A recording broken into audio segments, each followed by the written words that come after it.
If we were standing in your physical shoes, we would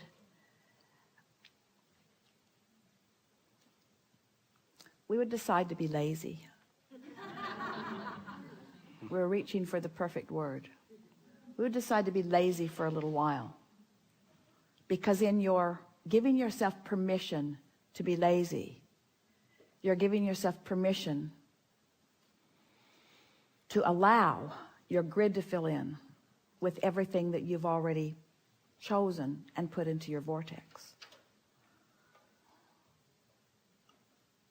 The word lazy has an unpleasant connotation, doesn't it? Because it's humans measuring themselves against other humans based upon a flawed premise. And the flawed premise is, the more you do, the more you're worth. And that is the most flawed of all flawed premises. I'd like to give you the premise that is at the basis of your universe. The better you feel, the more you allow. You could not be more deserving. You came as deserving beings into this time-space reality with powerful and clear intent. You've been mixing it up with others and defining what's important, not only to you personally, but important to you on behalf of others. You've included in your vortex the well-being of many others. In some cases, mass consciousness. In some cases, a community. In some cases, a family. But you've included in your vortex a desire for the well-being of far more than your personal self. But it is necessary for you to tend to the well-being of your personal self in order to be a productive advocate for the well-being for anyone else. In other words, you cannot give, or you cannot extend, or you cannot punctuate, or you cannot accentuate, you cannot assist anything that you are not already feeling. Which means if you are wanting in an altruistic way to be of advantage to everyone you know, you first have got to find a way to be of advantage to yourself. Which means you want to carve out more time to be nicer to yourself. More private time. More time under the bridge. More time where others are not telling you what to do. More time when you are satisfying your own personal intention for things. If we were standing in your physical shoes and someone were to ask you to do something, we would stop in the middle of the request and we would evaluate it completely. And we would say to them, I sincerely desire to accomplish this request that you are offering. And it is my expectation that I will be able to do that since I am in this relationship with you and you are requesting it of me, employer or mate or parent or child or whoever it is. It is my expectation that I will be able to accomplish this. I just have to insert one thing in the foreground of this request. I will accomplish it for you as long as I can first accomplish ease for myself in the process. I really want you to ponder that a little bit. Esther, on one of the earlier cruises, made sure that everyone received an easy button from Staples. Everyone got one.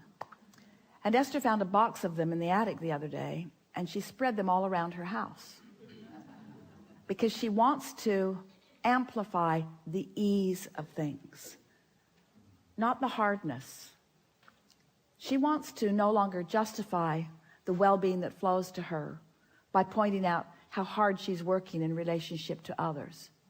She wants to emphasize the well-being that's flowing to her by remembering the vibrational alignment that she is achieving. If we were standing in your physical shoes, we would do these things every day and then anything else that you have time for.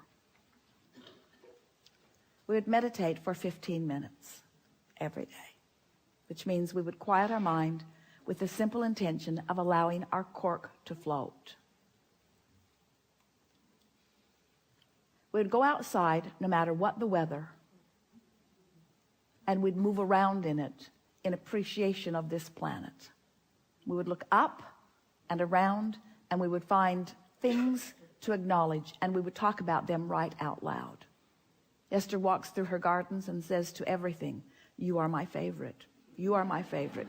You are my favorite. You are my favorite. You are my favorite stone on the pathway. You are my favorite bird in the tree. You are my favorite flower in bloom. You are my favorite flower not in bloom. You are my favorite tree. You are my favorite bush. You are my favorite frog. You are my favorite frog. You kept me awake all night, but you are still my favorite frog. In other words, so first thing, meditate. Second thing, spend more time outside. Third thing, we would buy a notebook. We would call it My Book of Positive Aspects. And we would fill at least 3, 4, 5 is even better, pages of positive aspects. 5 different subjects, and write the positive aspects of it. Training your vibration into that upward place.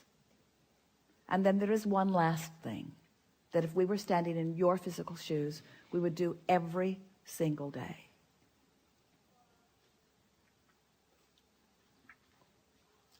We would look upward and outward. It's best if you do it outside or standing at a window. And we would acknowledge that there are universal forces that are focused right at you. We would acknowledge by calling it by name, if you have a name that you like. And we would say, I acknowledge that I am the object of your positive attention, and I'm appreciating your continual gaze on behalf of my well-being. And today, no matter where I am, no matter where I am going, no matter what I am doing, and no matter who I am doing it with, I will be in conscious awareness that you too are there with me, appreciating me, supporting me,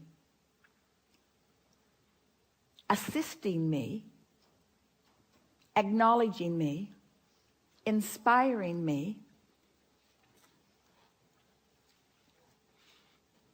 guiding me, having fun with me, acknowledging me, supporting me, assisting me, inspiring me, helping me, guiding me, aware of me, loving me, showing me, inspiring me, guiding me, helping me, uplifting me, showing me. Get into an endless loop of that acknowledgement and watch what begins to happen in your life as soon as this day. Your vortex is filled to the brim with specific requests that you have put there and that you are deserving of the realization of. And it's time for those realizations to be flooding into your experience at a rate that will astonish those who surround you. It's time for you to remember what you've put there and to bring it forward active into your today experience.